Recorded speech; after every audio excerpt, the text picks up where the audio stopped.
ዮዲት 40 ዘመን ስትዋጋ ኖረች። ዮዲት አለፈች፣ ቤተክርስቲያን ግን አለች። ግራኝ መጣ 15 ዓመት ተዋጋት። ግራኝ አለፈ፣ ቤተክርስቲያን ግን አለች። አየው። ደርግም መጣ እንደዚሁ ቤተክርስቲያን ተዋጋት። ደርግ አለፈ፣ ቤተክርስቲያን ግን አለች። ኢህአደግ መጣ ተዋጋት። ኢህአደግ አለፈ፣ ቤተክርስቲያን ግን አለች። ብልጽግና መጣ ይዋጋታል፣ እሱ ያልፋል፣ ቤተክርስቲያን ትቀጥላለች። ወዳጅ ኢላ እንዳይመስልህ።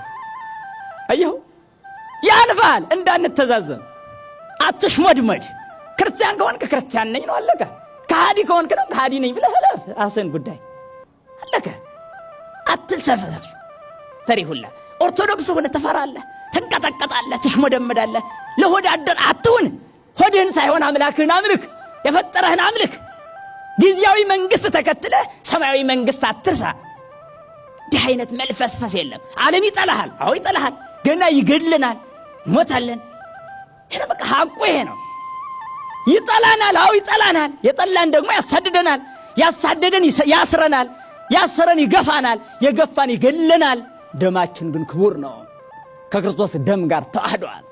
ሰማይና ምድርን ከፈጠረው ጋር ተዋህዷል። እሱ ግንድኛ ቅርንጫፍ ነን።